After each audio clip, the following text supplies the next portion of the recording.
Good evening प्यारे बच्चों, आप सब लोग कैसे हैं। थोड़ा सा विलंब हुआ आज, उसके लिए मैं आप सबसे क्षमा प्रार्थी हूं। कुछ टेक्निकल इश्यूज के कारण आज क्लास लाइव नहीं हो पाई थोड़ा समय से। हम 10 मिनट विलंब है, लेकिन इस 10 मिनट को हम लोग अभी आगे की क्लास में कंटिन्यू करेंगे। 10 मिनट जरूर आपका कवर करेंगे। आप सब लोग का आज सभी बच्चों का, सभी प्यारे साथियों का, सभी हमारे प्यारे विद्यार्थियों का आज की क्लास में बहुत बहुत स्वागत है। और आज आप सब लोग आज की क्लास का लिंक जो है शेयर कर दीजिए। और कहीं ना कहीं आज की क्लास जो है एक तरीके से बहुत ही महत्वपूर्ण क्लास है, बहुत ही इंपॉर्टेंट क्लास है। आज की क्लास का टॉपिक जो है वो आपको स्लाइड पे दिख रहा होगा, थार्नडाइक का संबंधवाद का सिद्धांत। थार्नडाइक का संबंधवाद का सिद्धांत, थार्नडाइक का, इसको हम लोग प्रयास एवं त्रुटि का सिद्धांत भी कहते हैं। थार्नडाइक के इस सिद्धांत को हम लोग प्रयास एवं त्रुटि का सिद्धांत भी कहते हैं। और जल्दी से बेटा आप सब लोग अपने साथियों दोस्तों को आज का लिंक शेयर कर दीजिए। यस, आप थोड़ा के आपके कमेंट्स हम देख लें थोड़ा सा बेटा। नाले अलार्म गुड इवनिंग बेटा, Tanu Singh good evening, Shivani Singh good evening, Vikas Goswami, Gaurav Awasthi good evening बेटा, Priya Yadav good evening, Akash Kumar Gupta good evening, Anjali good evening बेटा, नीतू सिंह गुड इवनिंग, सक्षम शुक्ला गुड इवनिंग बेटा, Amulya Shukla good evening, Rituraj Agnihotri good evening बेटा, Sandhya Yadav good evening, Akanksha Rai good evening, Abhay Mishra good evening बेटा, आरती सिंह गुड इवनिंग। आप सबका स्वागत है और जल्दी से आज की क्लास को शुरुआत करते हैं बिना देरी किए। आज के इस टॉपिक का, आज का जो क्लास उसका टॉपिक है थार्नडाइक का संबंधवाद का सिद्धांत। या इस सिद्धांत को किसने दिया था? एडवर्ड एल थार्नडाइक ने। इस सिद्धांत के कई सारे नाम हैं। इस सिद्धांत को कहीं ना कहीं हम लोग प्रयास एवं त्रुटि का सिद्धांत भी कहते हैं। क्या कहते हैं? प्रयास एवं त्रुटि का सिद्धांत भी कहते हैं। थार्नडाइक के सिद्धांत का नाम क्या है? प्रयास एवं त्रुटि का सिद्धांत, या इसको हम लोग उद्दीपन अनुक्रिया सिद्धांत भी कहते हैं। या इसको हम क्या कहते हैं? इसके कई सारे नाम हैं। स्लाइड्स पे देख लीजिए, आप लोग स्लाइड्स का स्क्रीनशॉट ले लीजिए। थार्नडाइक का संबंधवाद का सिद्धांत। हम थोड़ा सा बैक में जाते हैं और बताने की कोशिश करते हैं। थार्नडाइक का सिद्धांत जो है कहीं ना कहीं व्यवहारवाद, बिहेवियरिज्म थ्योरी, व्यवहारवाद के सिद्धांत के अंतर्गत आता है। व्यवहारवाद की जो थ्योरी है, कहीं ना कहीं व्यवहारवाद के जनक कौन थे? कौन करेगा आंसर? जल्दी बताइए। रौनक राय गुड इवनिंग सर जी, अभय मिश्रा गुड इवनिंग। व्यवहारवाद के जनक कौन है? उनका नाम है वाटसन। वाटसन को हम व्यवहारवाद का जनक मानते हैं। और व्यवहारवाद के अंतर्गत थार्नडाइक, स्किनर, पावलोव, जितने भी मनोवैज्ञानिक हैं, ये सब लोग किसके अंतर्गत आते हैं? थार्नडाइक के अंतर्गत आते हैं, या सॉरी व्यवहारवाद के अंतर्गत आते हैं। ये सभी सिद्धांत, कौन कौन सिद्धांत, कौन कौन मनोवैज्ञानिक आते हैं व्यवहारवाद के अंतर्गत? थार्नडाइक, पावलोव, स्किनर, ये जितने भी लोग हैं वो सब लोग कहीं ना कहीं व्यवहारवाद के अंतर्गत आते हैं। उसको आप लोग चाहे तो आप नोट भी कर लीजिए, मैं बता भी दूं आपको। थार्नडाइक, पावलोव, स्किनर, हल, गुथरी, ये जितने लोग हैं कहीं ना कहीं सब लोग किसके अंतर्गत आते हैं? व्यवहारवाद के अंतर्गत। तो व्यवहारवाद के जनक कौन है? वाटसन। और वाटसन, यस बेटा गौरव अवस्थी वेरी गुड, सूरज गुप्ता गुड इवनिंग बेटा, जानवी मौर्य गुड इवनिंग। और दो तरह की विचारधाराएं हैं, आप देखेंगे अधिगम के सिद्धांत में। एक तो विचारधारा है व्यवहारवाद और दूसरी है संज्ञानवाद।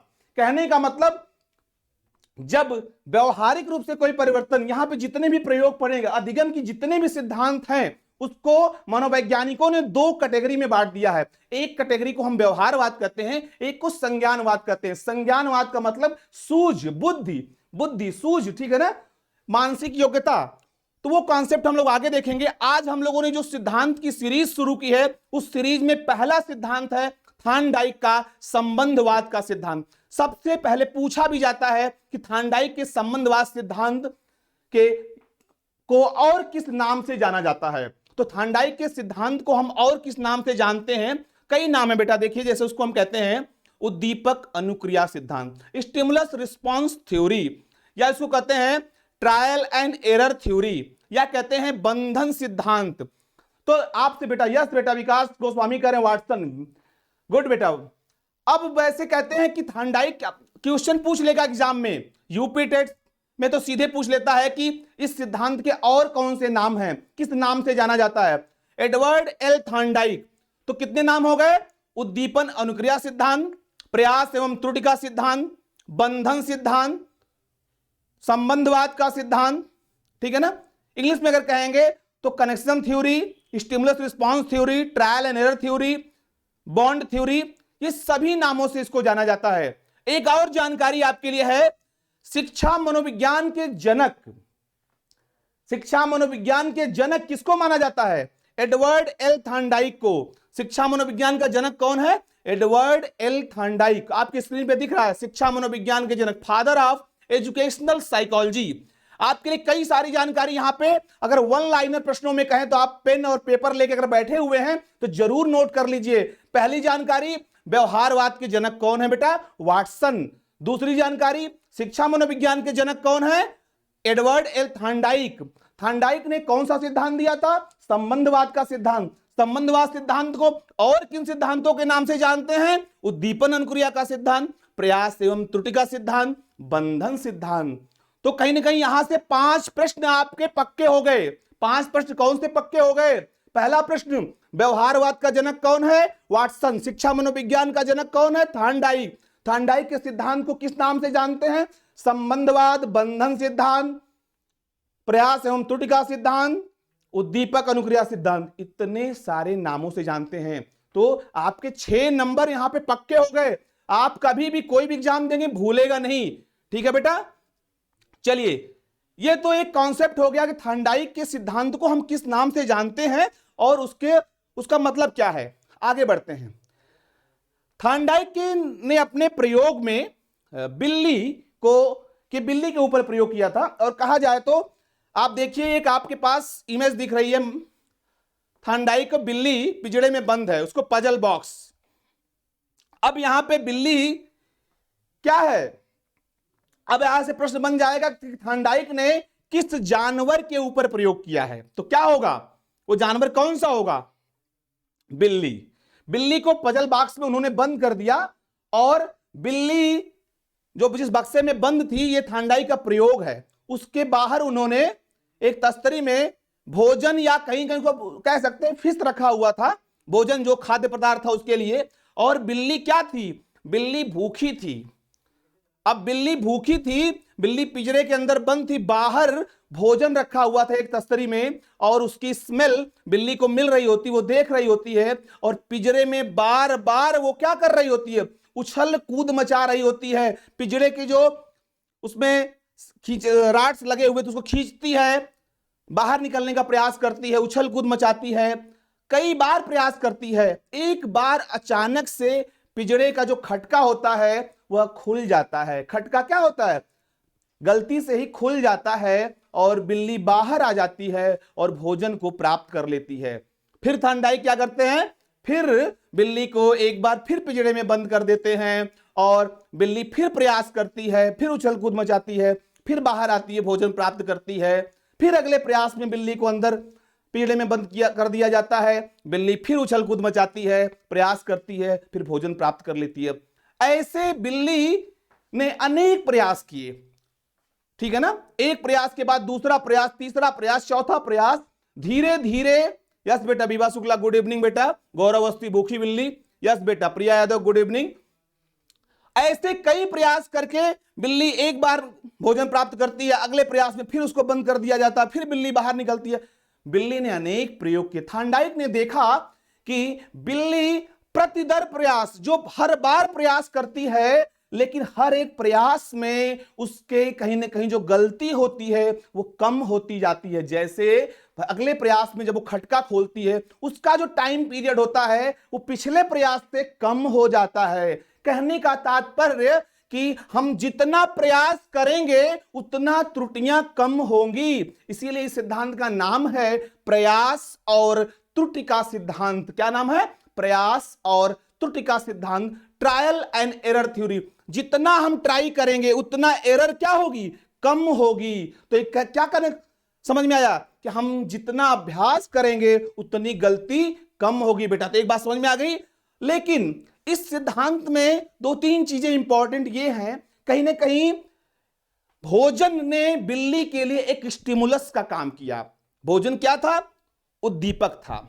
जैसे मान लीजिए आप यहां पे बैठे हुए हैं, आपके लिए एजुकेशन गेन करना या नॉलेज गेन करना या कोई जॉब लेना या कोई नौकरी लेना, वो क्या है? एक कहीं ना कहीं रीइंफोर्समेंट है, पुनर्बलन है, आपकी आवश्यकता है। तो बिल्ली भूखी थी, बिल्ली का पेट अगर भरा होता तो बिल्ली पिंजड़े के अंदर क्या कर रही होती? सो जाती आराम से, कोई जरूरत नहीं है उसको भोजन करने की, आराम करती। लेकिन भूख, बिल्ली कहीं ना कहीं भूखी थी। हंगर जो था उसका, जो भूख था, उसने उसको कार्य करने के लिए प्रेरित किया। मतलब कि भूख ने उसके लिए पुनर्बलन का काम किया, जो उसको कहीं ना कहीं क्या है? कार्य करने के लिए विवश कर दिया। और वह क्या प्रयास कर रही है, बार बार प्रयास कर रही है। इसलिए कि सीखने के लिए आवश्यकता, नीड का होना क्या है? आवश्यक है, जो बिल्ली के भूख ने कार्य किया।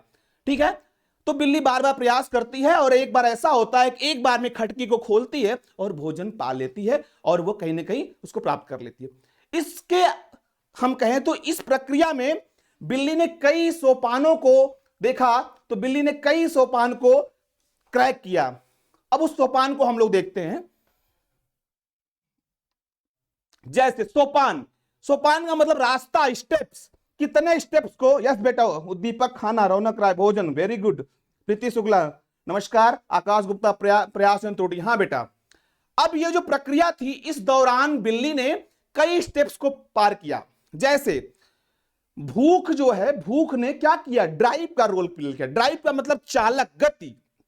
जैसे मान लीजिए बिल्ली अगर भूखी नहीं होती, बिल्ली का पेट भरा होता, तो वो क्या होती? वो सक्रिय रूप से काम नहीं करता, वो आराम से क्या होती? पिंजड़े में, पजल बॉक्स में बैठी होती और कोई कार्य नहीं करती। तो भूख ने क्या किया? ड्राइव का मतलब गति, चलाना। तो चालक का रोल किसने प्ले किया? भूख ने। अब स्लाइड ले लीजिए, स्लाइड का स्क्रीनशॉट ले लीजिए। मैं थोड़ा सा इधर हो जा रहा हूं, बहुत अच्छी स्लाइड है, सारे इसके कीवर्ड्स हैं, आप नोट कर लीजिए। चलिए, लक्ष्य, दूसरा इसमें जो कीवर्ड है लक्ष्य, गोल।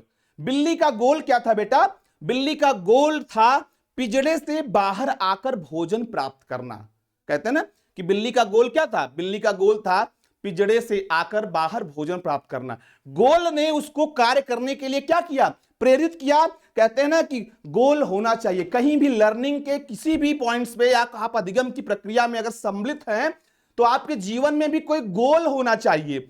गोल क्या करता? लक्ष्य क्या करता? लक्ष्य आपको सतत चैतन्य करता है कि आप अपने कार्य के प्रति हमेशा सचेत रहें और सही दृष्टि, सही विजन का डेवलपमेंट करता है। कहीं ना कहीं लक्ष्य, कहते हैं ना कि लक्ष्य बहुत जरूरी होता है सही चीज को प्राप्त करने के। सचिन कुमार गुड इवनिंग बेटा। अवरोध, आपने देखा कि बिल्ली को पिंजड़े में बंद कर दिया गया था ना, बिल्ली को पिंजड़े में बंद कर दिया गया था, तो कहीं ना कहीं ये क्या लक्ष्य प्राप्ति में अवरोध था, उसको रुकावट था, ब्लॉक कर दिया गया था। और रैंडम मोमेंट्स, बिजली क्या करती बिल्ली? बिल्ली पिंजड़े को खोलने के लिए तरीके से अनियंत्रित क्रियाएं करती है। कभी उछल कूद मचाती है, कभी पिंजड़े के रॉड्स को खींचती है, ठीक है ना, कभी इधर उधर प्रयास करती है। लेकिन बाई चांस, संयोगवश उसको सफलता मिल जाती है। बाई चांस उसको सफलता मिल जाती है और कहीं ना कहीं बिल्ली क्या करती है? एक बार संयोगवश वो खटके को पा जाती है, खोल देती है दरवाजा और बाहर आ जाती है, भोजन को प्राप्त कर लेती है।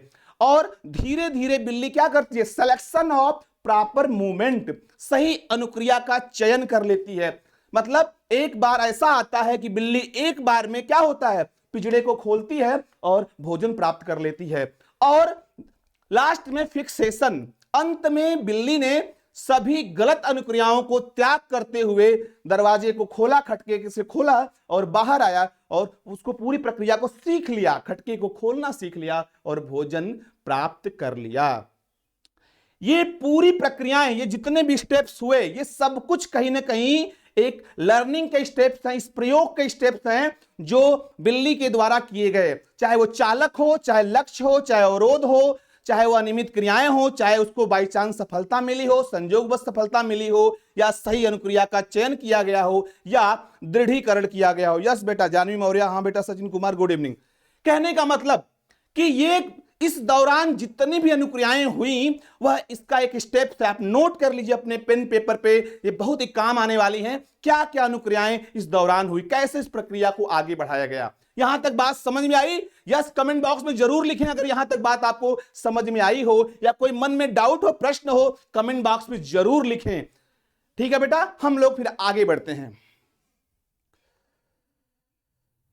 अब इस सिद्धांत के अनुसार यह देखा गया कि इसके आधार पर कुछ परिणाम निकले, कुछ सिद्धांतिक पक्ष निकले कि कहीं ना कहीं थार्नडाइक ने इस सिद्धांत के कुछ सैद्धांतिक बिंदु हैं। बहुत अच्छी स्लाइड है, आप इसका स्क्रीनशॉट जरूर ले लीजिए। अगर डिस्क्रिप्टिव प्रश्न भी आता है तो आप उसमें इसको लिख सकते हैं। चलिए मैं थोड़ा सा इधर आ गया हूं, आप स्क्रीनशॉट ले लीजिए। ये थार्नडाइक ने कुछ निष्कर्ष निकाला कि इन सिद्धांतों के इस प्रयोग के बाद उस निष्कर्ष क्या क्या है उसको देख लेते हैं। यस बेटा अमूल शुक्ला समझ आया, थैंक यू बेटा। Tanu very yes sir. Vibha Shukla yes. अधिगम में प्रयास एवं त्रुटि समाहित रहती है, कहते हैं ना भाई learning involves trial and error. कोई भी अधिगम अगर होगा तो उसमें कहते हैं ना जैसे जितना प्रयास करेंगे, जितना अभ्यास करेंगे उतना परफेक्शन आएगा और एरर कम होगा। इसका मतलब कि सदैव अधिगम में कहीं ना कहीं प्रयास और त्रुटि समाहित रहता है। समाहित रहता है, बिल्कुल, क्या खूब कही Ranvijay, good evening sir. Yes, अधिगम संबंधों या बंधनों के बनने का परिणाम है। कहने का मतलब है learning is the result of the formation of connection. जैसे हम कहते हैं कि बिल्ली जब प्रयास कर रही होती है तो कहीं ना कहीं उसका फिक्सेशन हो जाता है उस अनुक्रिया के प्रति। जैसे उसको जब एक बार उस प्रयास करती है, खटके को खोलती है, भोजन पा लेती है, उसके साथ कहीं ना कहीं एक बॉन्ड बन जाता है। स्टिमुलस और रिस्पॉन्स के मध्य में एक बॉन्ड बन जाता है जिसको कहते हैं एसआर बॉन्ड। अब वो बॉन्ड तब मजबूत हो जाता है जब जितना आप उसमें प्रयास करेंगे, जितना आपकी सही होगी, जितना रिस्पॉन्स आपके सही होंगे, आपका बंधन उतना मजबूत हो जाता है। इसीलिए इसको कहते हैं बंधन थ्योरी, बॉन्ड थ्योरी भी कहते हैं। ठीक है ना। मतलब अधिगम क्या है? अधिगम दो व्यक्तियों में, मतलब जैसे हम बढ़े एक शिक्षक और विद्यार्थी के बीच का अधिगम कैसे बॉन्ड मजबूत हो जाता है कि कहीं ना कहीं शिक्षक के द्वारा पढ़ाई गई बात आपको अच्छे तरीके से समझ आती है, या कहीं ना कहीं शिक्षक के द्वारा बताई गई बात आपको अच्छे से समझ आ गई तो बॉन्ड बन जाता है। एक बॉन्ड ऐसा जैसे उसके साथ। और लर्निंग में यही भी है कि लर्निंग तब ज्यादा कहीं ना कहीं कारगर होती है, ज्यादा आत्मसात होती है जब क्या होता है, एक बंधन बन जाता है। वो ज्यादा जैसे जैसे मान लिया बॉन्डिंग नहीं है, आपकी टीचर स्टूडेंट के बीच बॉन्डिंग नहीं है तो लर्निंग कहीं ना कहीं ब्रेक हो जाती है। मेरी बात समझ में आ रही है? यस। तनु सिंह कह रही है मेरे घर फ्रिज को भी आज भी बिल्ली खोल लेती है। यस, कहीं ना कहीं यही बात है। जैसे एक बार बिल्ली मान लीजिए आपके फ्रिज में चली गई और उसने वहां पे दूध रखा है, दूध एक बार पा लिया तो बार बार, एक बार हो सकता है वो आवाज करेगी, आप जग जाएंगे, अरे अलर्ट हो जाएंगे, एक बार ऐसे चोरी से जाएगी, फ्रिज खोलेगी और दूध आपका पी जाएगी। कहने का मतलब एरर कम करेगी और आपको भ्रम में रखेगी और अपने लक्ष्य को पा लेगी, तो वो भी एक लर्निंग है। एग्जैक्टली। चलिए, अधिगम सूझ युक्त न होकर उत्तरोत्तर होती है। थार्नडाइक कहते हैं कि learning is not insightful but is incremental. आप मेरी बात का खंडन करेंगे, कहां पे खंडन करेंगे? जब आपको इनसाइट थ्योरी पढ़ाएंगे। और इनसाइट थ्योरी को किसने दिया है? उसको दिया है गेस्टाल्टवादी मनोवैज्ञानिकों ने। यहां पे कहा जा रहा है, आप नोट कर लीजिएगा, अधिगम सूझ युक्त न होकर उत्तरोत्तर होती है। और वहां कहा जाएगा अधिगम सूझ युक्त होता है। सूझ का मतलब अचानक से, एकाएक, आहा अनुभूति, इस तरह की जब बात होती है तो कहा जाता है क्या कि अधिगम सूझ युक्त न होकर उत्तरोत्तर। Learning is not in. Thorndike कहते हैं कि लर्निंग सूझ युक्त नहीं होती। यस, क्या खूब कई बार बार अभ्यास से त्रुटि कम होती है। एग्जैक्टली बेटा। भाई सूझ का मतलब अचानक से किसी कार्य को करने की जो युक्ति आती है उसको हम सूझ कहते हैं। लेकिन ऐसा नहीं, इंक्रीमेंटल, उत्तरोत्तर, प्रोग्रेसिव, धीरे धीरे। जैसे आपने कहीं से कुछ सीखा, फिर उसके आधार पे कुछ सीखा, डे बाय डे आपके व्यवहार में कुछ ना कुछ ऐड ऑन हो रहा है, तो उसको कहते हैं लर्निंग। अचानक से नहीं, एक प्रक्रिया होती है, बार बार आप प्रयास करते हैं और एक बार ऐसा आता है आप अपने लक्ष्य को पा लेते हैं। वह लक्ष्य को एक दिन में नहीं, जैसे आप आज तैयारी कर रहे हैं, आज आपने प्रिपरेशन की, आज आप फॉर्म भरे और एग्जामिनेशन 1 साल बाद होता है। डे बाय डे आप क्या करते हैं, तैयारी को 1 घंटा 2 घंटा 4 घंटा 6 घंटा, जैसे एग्जाम नजदीक आता है अपनी तैयारी को बढ़ा देते हैं और एक बार ऐसा आप लक्ष्य को पा लेते हैं। लक्ष्य एक दिन में नहीं मिलता और कहीं ना कहीं कोई भी चीज, कोई भी सब्जेक्ट आपके लिए डिफिकल्ट होती है, लेकिन आप जैसे जैसे अभ्यास करते हैं उस डिफिकल्टी को कम करते जाते हैं। यही काम लर्निंग का भी है। अधिगम संज्ञान पर न होकर प्रत्यक्ष होती है। Learning is not mediated by ideas but is direct. कहने का मतलब लर्निंग ऐसा नहीं है कि लर्निंग हमारे संज्ञान पर आधारित होती है। अब संज्ञानवादी जब मनोवैज्ञानिक पढ़ेंगे अधिगम को, वहां पे थ्योरी को खंडित जरूर करेंगे, अधिगम की बात को काटेंगे, थांडाइक को वो कट करेंगे कि नहीं थांडाइक ने ऐसा कहा था तो कोहलर ने ऐसा कहा था या लेविन ने ऐसा कहा था। वहां पे उनका संज्ञानवादी विचारधारा होगी, यहां पे व्यवहारवादी विचारधारा। आप याद करेंगे, आपसे पूछा जा सकता है, क्वेश्चन पेपर में आ सकता है कि थांडाइक किस प्रकार के मनोवैज्ञानिक हैं, व्यवहारवादी, मनोविज्ञानवादी या जो है संज्ञानवादी। तो आपको वहां पे बताना पड़ेगा कि अधिगम थांडाइक क्या है, व्यवहारवादी, बेहरेस्टिक साइकोलॉजिस्ट हैं। और व्यवहारवाद के जनक कौन है, वाटसन। तो कहीं ना कहीं अधिगम संज्ञान पर आधारित न होकर प्रत्यक्ष होती। कहने का मतलब ऐसा नहीं कि अधिगम पहले से सेट होता है, अधिगम एकदम आप सेट सिनेरियो में होगा, नहीं, वो प्रत्यक्ष दिख रहा होता है। कहीं ना कहीं आइडियाज बट इज डायरेक्ट, मतलब वो जो दिख रहा है, अधिगम आपको विजिबल होगा, दिख रहा होगा। थांडाइक ऐसा मानते हैं कि अधिगम आपके व्यवहार में परिवर्तन करता है। कहा भी गया है कि किसी व्यक्ति के कारण, किसी व्यवहार के कारण किसी के व्यवहार के में पाया परिवर्तन क्या है, अधिगम है। अधिगम आदतों, ज्ञान तथा अभिवृत्तियों का अर्जन अधिगम है, ठीक है ना। तो ये सब कुछ अधिगम है। जो चीज गेन करते हो दिखता है, अधिगम लर्निंग होगी तो वो दिखेगी, और दिखेगी कहां पे, आपके व्यवहार में। इसीलिए इसको कहा जाता है व्यवहारवादी सिद्धांत या संबंधवादी सिद्धांत। इसीलिए सभी सिद्धांत, जितने भी लर्निंग की थ्योरीज हैं व्यवहारवाद की, वो दिखेंगी आपके व्यवहार में, उसका परिवर्तन दिखा जाएगा। यस, प्रयास का नियम बेटा, अभी आगे पढ़ेंगे इसको, ठीक है। चलिए, ये बात समझ में आ गई, कमेंट करें यस या नो। यहां तक समझ गए सब लोग? स्लाइड का स्क्रीनशॉट जरूर ले लीजिए, बहुत अच्छी प्यारी स्लाइड है, जरूर इसका ले लीजिए स्क्रीनशॉट। आगे बढ़ते हैं फिर। अब थांडाइक पूछा जाता है कि अधिगम ने कहीं ना कहीं, थांडाइक ने सीखने के, हम अधिगम को सीखना भी कहते हैं, कहने हमने कल भी बताया था कि अधिगम को हम सीखना कहते हैं। तो सीखने ने के कुछ नियम दिए हुए हैं, स्लाइड का जरूर एक बार पहले स्क्रीनशॉट ले लीजिए, फिर आगे बढ़ते हैं। अधिगम के नियम, लॉज ऑफ लर्निंग, दो तरह के नियम है बेटा। एक को कहते हैं मुख्य नियम, दूसरे को कहते हैं गौड़ नियम। नियम 2 बार लिखा गया, गौड़ नियम ही है, एक ही पढ़िएगा, गौड़ नियम। सेकेंडरी लॉज, टाइपिंग मिस्टेक है, प्राइमरी लॉ और सेकेंडरी लॉ पूछा जाता है, सीधे पूछा जाता है। यूपी टेट में आया हुआ प्रश्न है, 2011 में आया था, 2017 में आया, 2016 में आया प्रश्न है कि थांडाइक ने सीखने के कितने नियम दिए हैं। तो 2 नियम, एक प्राथमिक और एक सेकेंडरी नियम। और पूछा जाता है कि थांडाइक के मुख्य नियम कौन कौन से हैं। तो थांडाइक के मुख्य नियमों में बेटा अभ्यास का नियम, प्रभाव का नियम, तत्परता का नियम, law of exercise, law of effect और लॉ ऑफ रेडीनेस। और दूसरा जो स्लाइड है उसमें लिखा है गौड़ नियम। गौड़ का मतलब सेकेंडरी लॉज। थांडाइक के 5 जो है सेकेंडरी लॉज हैं, जिसमें बहु अनुक्रिया का नियम, मनोवृत्ति का नियम, आंशिक क्रिया का नियम, सादृश्यता का नियम और सब साचर्यात्मक रूपांतरण का नियम। सबसे नहीं होगा, सबसे एरर है उसमें, मिसप्रिंट है, आप सबसे हटा देंगे। साचर्यात्मक रूपांतरण का नियम, लॉ ऑफ एसोसिएटिव शिफ्टिंग। तो यहां पे आप देखिए, आपके पास मुख्य नियम कितने हैं, 3, गौड़ नियम कितने हैं, 5। याद कर लेंगे। Yes Dhaniram, good evening sir, very nice sir, thank you sir. Pranav Shukla, yes बेटा, धनीराम जी आपका स्वागत है इस क्लास में। चलिए, अधिगम के नियम, लॉ ऑफ लर्निंग, मुख्य नियम 3 और गौड़ नियम बेटा 5 हो गए। तो टोटल कितने हो गए, 8 नियम। ये किसने बताया, आपसे पूछा जाएगा थांडाइक के कितने नियम हैं, ठीक है ना। तो आप बताएंगे थांडाइक के 8 नियम है, 3 मुख्य हैं और 5 गौड़ है। पूछा भी जाता है कि सीखने के नियम किसने दिए हैं, यह भी क्वेश्चन आता है, डायरेक्ट में आएगा, सीखने के नियम किसने दिए हैं। तो सीखने के नियम किसने दिए हैं, थांडाइक ने दिए हैं। थांडाइक का पूरा नाम क्या है, टाइप करें, थांडाइक का पूरा नाम क्या है, Edward L Thorndike, EL Thorndike, ठीक है ना। तो एक तरीके से आपने देखा कि लॉज कौन कौन से। अब यहां पे मुख्य नियमों में अभ्यास का नियम, थॉर्नडाइक कहते हैं जितना अभ्यास करेंगे वहां पे क्या होगा, वहां उतना परफेक्शन आएगा। इफेक्ट का नियम, प्रभाव का नियम, थॉर्नडाइक कहते हैं कोई भी चीज जब अभ्यास करते हो कहीं ना कहीं इफेक्ट भी डालती है, प्रभाव भी डालती है, इसलिए उसको कहते हैं प्रभाव का नियम। रेडिनेस, तत्परता, सीखने के लिए तत्पर होना आवश्यक है, सीखने के लिए तत्परता का होना आवश्यक है, इसको कहा उन्होंने तत्परता का नियम।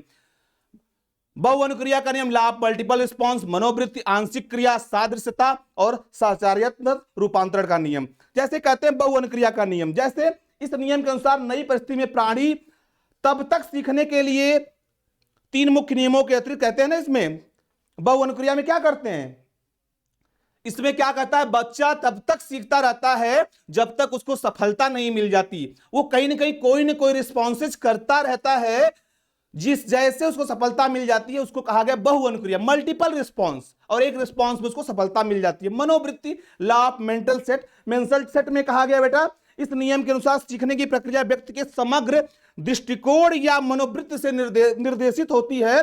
प्राणी उसी कार्य को करता है या करना चाहता है जिसको करने की वो मनोवृत्ति रखता है। लॉ ऑफ मेंटल सेट, आप वही काम करते हैं जिसको कहीं ना कहीं करने के लिए आपके मनोवृत्ति या आपका, हम कहते हैं ना, हमारा कॉन्शियस अलाउ नहीं कर रहा है। जब तक आपकी मनोवृत्ति अलाउ नहीं करती है तब तक किसी कार्य को आप नहीं करते हैं। आंशिक क्रिया का नियम, आंशिक क्रिया में हम करते हैं, इस नियम के अनुसार प्राणी सीखने की परिस्थिति में सुसंगत तथा संगत तत्वों को पहचान कर कार्य को अच्छे ढंग से करता है जिसकी वो मनोवृत्ति रखता है। कहने का मतलब यह है, आंशिक क्रिया में हम पार्शियल एक्टिविटी, हम किसी कार्य को पहले करने के पहले उसको तरीके को ये जान लेते हैं, कौन सा तरीका है, कौन ज्यादा इफेक्टिव है, तब हम इस कार्य को करने का प्रयास करते हैं।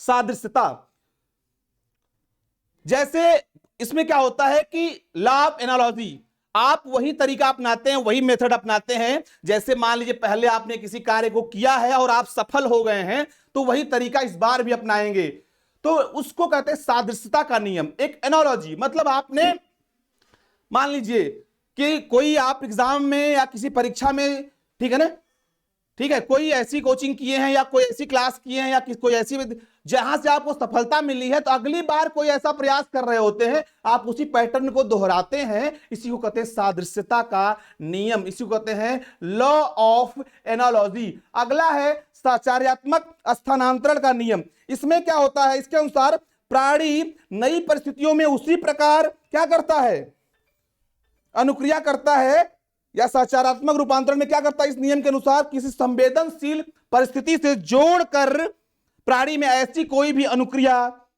कराई जाती है जिसे कार्य करने में वह समर्थ होता है। वस्तुतः यह नियम क्या करता है, अनुबंधन के सिद्धांत को, एडाप्टेशन के सिद्धांत को क्या करता है, बताने का प्रयास करता है। तो आपने देखा ये नियम को आप डिटेल्स में पढ़ लेंगे। यहां पे 3 मुख्य नियम और 5 गौड़ नियम हैं। तो आई थिंक आपको समझ में आया होगा। अभ्यास का नियम, प्रभाव का नियम, तत्परता का नियम, और गौड़ नियमों में बहुअनुक्रिया का नियम, मनोवृत्ति का नियम, आंशिक क्रिया का नियम, सादृश्यता का नियम और साचार्यात्मक रूपांतरण का नियम। यहां तक की क्लास समझ में आई आपको? जानवी मौर्य कह रही हैं बहुत अच्छी क्लास, थैंक यू बेटा, थैंक यू। चलिए आगे बढ़ते हैं थोड़ा सा। अब इस नियम के कुछ शैक्षिक निहितार्थ हैं, इस नियम के कुछ शैक्षिक निहितार्थ हैं, मतलब इसकी शैक्षिक क्या उपयोगिता है। जैसे कहते हैं ना, करत करत अभ्यास से जड़मत हो सुजान, तो कहने का मतलब जितना अभ्यास आप करेंगे उतना क्या होगा, आपका परफॉर्मेंस इंप्रूव होगा। मतलब सीधी सी बात है, जितना आप ट्राई करेंगे उतना एरर कम होगी बेटा। इसलिए इस नियम, जैसे आप शिक्षक हैं तो आपके लिए क्या है इसका इंपॉर्टेंस, आप प्यूपिल टीचर, आप भविष्य के शिक्षक हैं। जब आप अपनी कक्षाओं में जाएंगे और इस नियम को कभी याद करेंगे तो होगा कि जो कहीं स्लो लर्नर बच्चे हैं, कोई मंद बुद्धि का बच्चा, पहले आप स्लाइड का थोड़ा सा स्क्रीनशॉट ले लीजिए, फिर आगे हम बात करते हैं। कहते हैं ना कि जैसे आप अपनी कक्षा में जाएंगे, वहां पे कोई आपकी क्लास में स्लो लर्नर बच्चा है, पढ़ने में कमजोर बच्चा है, वहां पर आप क्या करेंगे, उसकी मंद बुद्धि बच्चों, स्लो लर्नर बच्चों को पढ़ाने के लिए आप क्या करेंगे, कहीं ना कहीं इस नियम का उपयोग करेंगे, उसको अभ्यास पे जोर देंगे, ठीक है ना। जागरूकता, धैर्य, सक्रियता, सतत परिश्रम, ऐसे गुणों पे क्या करता है, बल देने की बात करता है। रिपीटिशन, दोहराने की आवश्यकता पर बल देने की बात करता है। और गणित, मैथ, फिलॉसफी, दर्शन, साइंस या प्रॉब्लम सॉल्विंग बिहेवियर के अध्ययन में यह उपयोगी है। शिवांगी जी कह रही है practice makes a man perfect. Exactly बेटा, good. Practice makes a man perfect, ये कोटेशन आप नोट कर लीजिए और आपके जीवन में भी काम आने वाली है। जितना आप अभ्यास करेंगे उतना सफलता आपके करीब होती है और उतना ही आपके व्यवहार में परफेक्शन आता है। इसलिए ये कोटेशन शिवानी का आप याद कर लीजिए, practice makes a man perfect.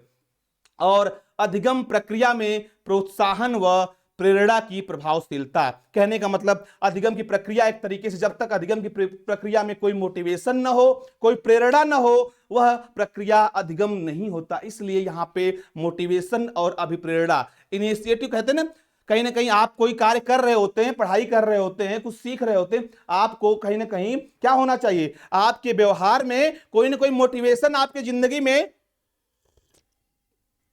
होना चाहिए। बिना मोटिवेशन के कोई कार्य नहीं हो सकता। इसलिए आपकी जिंदगी में कोई ना कोई मोटिव होना चाहिए। मोटिव का मतलब कोई उद्देश्य होना चाहिए। लर्निंग तभी होती है और प्रेरणा की भी आवश्यकता होती है। ये कुछ ऐसे कीवर्ड्स हैं जो कहीं ना कहीं सीखने की प्रक्रिया में क्या होते हैं, कहीं ना कहीं अधिगम की प्रक्रिया में मददगार होते हैं। थांडाइक के नियम के ये कुछ कंक्लूजन्स हैं, इसको आप नोट कर लें और आपकी परीक्षा में यहां से प्रश्न भी आते हैं और आप अपने कहीं डिटेल डिस्कशन में जब इसको लिखेंगे वहां पे इसको लिख भी सकते हैं। तो यहां से आपके पास कितने प्रश्न आने वाले, चाहे आप डिटेल में बीएड बीएलएड के एग्जाम्स की तैयारी कर रहे हो, चाहे आप UP TET, super TET, C TET किसी भी परीक्षा की तैयारी कर रहे हो, आप प्यारे बच्चों, आपकी सबको आज की क्लास, आपको आज के कीवर्ड्स आपको काम आने वाले हैं। और अधिगम का ऐसा टॉपिक है, अधिगम का ऐसा चैप्टर है कि कोई भी परीक्षा हो, ये सभी परीक्षाओं में सबसे ज्यादा यहां से प्रश्न आते हैं। और आप इसके आज हमने पढ़ा है जिस क्लास को, उसमें कम से कम आपको 8 से 10 नंबर पक्के फंसेंगे और पक्का आपको यहां से कहीं ना कहीं आने वाला सही दिशा में किया गया प्रयास के द्वारा बच्चों के भविष्य को निर्मित किया जा सकता है। क्या खूब कहीं ने कहा, और कि सही दिशा में किया गया प्रयास बच्चों के द्वारा भविष्य को निर्मित किया जा सकता है। एग्जैक्टली बेटा।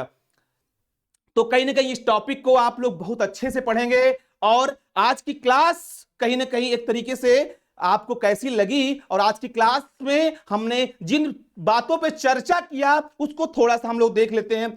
हम शुरू से स्लाइड्स को, जो बच्चे लेट जुड़े हैं उसको बता दें कि आज की क्लास का टॉपिक था हमारे थांडाइक का संबंधवाद का सिद्धांत। थांडाइक के संबंधवाद के सिद्धांत को हमने पढ़ा। इसको कई नामों से जानते हैं। इसको हम जानते हैं उद्दीपक अनुक्रिया का सिद्धांत, या प्रयास एवं त्रुटि का सिद्धांत, या बंधन सिद्धांत। और इसके कौन प्रतिपादक हैं पूछा जाएगा। इसके प्रतिपादक कौन है? Edward L Thorndike. और शिक्षा मनोविज्ञान के जनक कौन है? तो कौन हो जाएगा? शिक्षा मनोविज्ञान के जनक एडवर्ड एल थांडाइक। तो आप इसको रट लीजिए। अगला हम लोगों ने जो प्रयोग पढ़ा कि इसमें एक प्रश्न यहां से आता है कि थांडाइक ने किस जानवर पर प्रयोग किया था। विकल्प में हो जाएगा चूहा, बिल्ली, कुत्ता, कबूतर, कुछ भी। तो सही ऑप्शन क्या होगा? सही ऑप्शन होगा बिल्ली। और बिल्ली कैसी थी? बिल्ली भूखी थी। और भूख क्या था? भूख नीड थी, आवश्यकता थी, जिसने उसको सीखने के लिए प्रेरित किया। ठीक है ना। इस प्रयोग को पढ़ा हमने। प्रयोग में पढ़ा क्या क्या सोपान है। सोपानों के अंतर्गत चालक, लक्ष्य, अवरोध, अनियमित क्रियाएं, संयोग व सफलता, सही अनुक्रिया का चयन और दृढ़ीकरण, ये कुछ कीवर्ड्स हैं। इसको जरूर आप याद कर लीजिएगा, यहां से प्रश्न पूछा जाता है। और इसके बाद हमने आपके कुछ इसके सैद्धांतिक बिंदु बनाए, या इसको हम विशेषताएं भी कह सकते हैं। विशेषताओं में हम अधिगम में प्रयास व त्रुटि समाहित रहती है। अधिगम संबंधों या बंधनों के बनने का परिणाम है। अधिगम सूझयुक्त न होकर उत्तरोत्तर होती है। अधिगम संज्ञान पर आधारित न होकर प्रत्यक्ष होती है। ये बातें, विशेषताएं हैं। जब आप लिखेंगे अपने पेज पर या डिटेल डिस्कशन में, या कहीं ना कहीं यहीं से सीधे सीटेट में तो सीधे यही पूछ लिया जाता है कि अधिगम में प्रयास एवं त्रुटि समाहित रहती है, किस सिद्धांत क्या देन है, या अधिगम सूझयुक्त न होकर उत्तरोत्तर होती है, किस मनोवैज्ञानिक ने कहा है, या अधिगम संज्ञान पर आधारित न होकर प्रत्यक्ष होती है, किसने कहा है। ये बेटा सब कुछ कहीं ना कहीं आपके परीक्षा के दृष्टिकोण से बहुत ही इंपॉर्टेंट है। एक एक शब्द, एक एक लाइन जो कहीं ना कहीं आपके भविष्य को बना सकती है। इसलिए इस बात को याद कर लीजिए। एक एक नंबर आपकी परीक्षा के लिए हेल्पफुल है। आगे बढ़ते हैं। फिर हमने बताया यहां से बहुत सारे प्रश्न आते हैं। लॉज ऑफ लर्निंग इसको कहते हैं। आप कभी कंफ्यूज मत होइएगा, जब कभी आपसे पूछा जाएगा लॉज ऑफ लर्निंग के कहीं ना कहीं को किसने दिया है, तो वहां पे लगेंगे एडवर्ड एल थॉर्नडाइक। फिर पूछा जाएगा अधिगम के कितने मुख्य नियम हैं, तो मुख्य नियम कितने हैं, 3 मुख्य नियम हैं। अधिगम के कितने गौण नियम हैं, तो वहां पे लगेगा 5 नियम हैं। तो मतलब primary law 3 primary law, secondary law 5 secondary law. याद कर लीजिए, कभी इसको मिक्स मत करिएगा, भूलिएगा मत।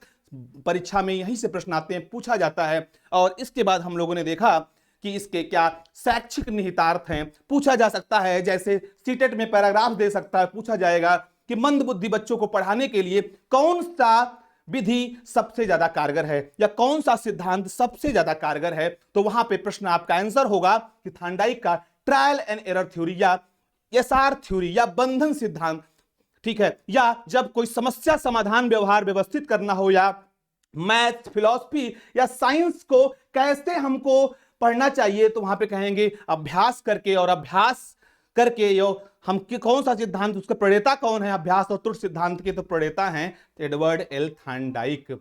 और किस सिद्धांत में प्रोत्साहन और प्रेरणा की बात होती है, तो बेटा उस सिद्धांत का नाम है थॉर्नडाइक का संबंधवाद का सिद्धांत। भूलेंगे नहीं आप, याद कर लेंगे, रट लेंगे। इसलिए यस बेटा शिवानी करें 3 primary laws and 5 secondary law.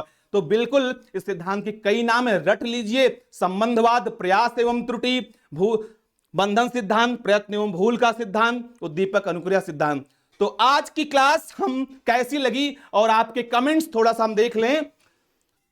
Vibha Shukla करें very helpful class sir, thank you. Anjali करें वेरी नाइस, थैंक यू बेटा। अंजलि करें thanks. Tanu Singh very helpful class, thank you.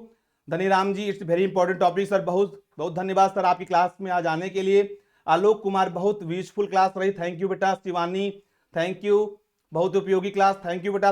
बिल्कुल आपके प्रोत्साहन से हमारी कहीं ना कहीं आपके प्रोत्साहन से हमको प्रेरणा मिलती है अच्छा करने के लिए, और आपके कमेंट्स ही आपके हमारे लिए प्रोत्साहन का कार्य करते हैं। और आप जितने भी आज लोग जुड़े हैं, हम उम्मीद करते हैं प्रतिदिन की इससे ज्यादा आज आप लोगों ने कल की संख्या को पार किया है, उस रिकॉर्ड को तोड़ा है। और मेरी अगली क्लास जब भी होगी तो कहीं ना कहीं इससे ज्यादा बच्चे उसमें विद्यार्थी होने चाहिए, मैं उम्मीद करता हूं। आज की क्लास आपको कैसी लगी, और हमारे चैनल को लाइक सब्सक्राइब और शेयर जरूर करिए, आपसे रिक्वेस्ट है। और हमारे इस चैनल पे सभी तरह के प्रतियोगी परीक्षाओं के लिए, चाहे आप सिविल सर्विसेज की तैयारी करते हो, चाहे एसएससी की तैयारी करते हो, एनडीए की करते हो, वनडे एग्जाम की करते हो, रेलवे की तैयारी करते हो, विद्यार्थी कोई भी हो, सबके लिए यहां पे क्लासेज मिलती हैं। चाहे वो हमारे जीएस की क्लास हो, चाहे साइंस की क्लास हो, चाहे पॉलिटी क्लास हो, चाहे हिंदी की क्लास हो, चाहे मैथ की क्लास हो, सब कुछ है यहां पर, सब कुछ मिलता है। ये ऐसा प्लेटफॉर्म है जहां एक हम लोग का एक सम्मिलित प्रयास है कि ज्यादा से ज्यादा विद्यार्थियों को हम मदद कर पाएं, उनके लिए हम कुछ काम आ सकें, ताकि वो कहीं ना कहीं वो हमारे, क्योंकि कहा जाता है कि शिक्षक क्या है, भाग्य निर्माता है। शिक्षक क्या है, भाग्य का निर्माण करता है। और कहा भी गया है कि भाग्य का निर्माण कहां पे हो रहा है, कक्षाओं में हो रहा है। इसलिए कहीं ना कहीं आप पे जिम्मेदारी है, कहीं ना कहीं हम आप आगे बढ़िए, आप प्रयास करिए, हम आपके साथ हैं। कोई भी परीक्षा हो, एक पूरा हम लोग का प्रयास है, आपको सारी क्लासेज हम लोग यहां पे प्रोवाइड करेंगे। और आज की क्लास कैसी लगी, आपके कमेंट्स का हमें जरूर इंतजार है। और आज की क्लास को हम यहीं पर समाप्त करते हैं, और तब तक के लिए आप सबको बहुत बहुत नमस्कार और धन्यवाद। आप आज की क्लास में जुड़े, और आपके कमेंट्स का हमें जरूर इंतजार है। तब तक के लिए आप सबको नमस्कार, गुड इवनिंग।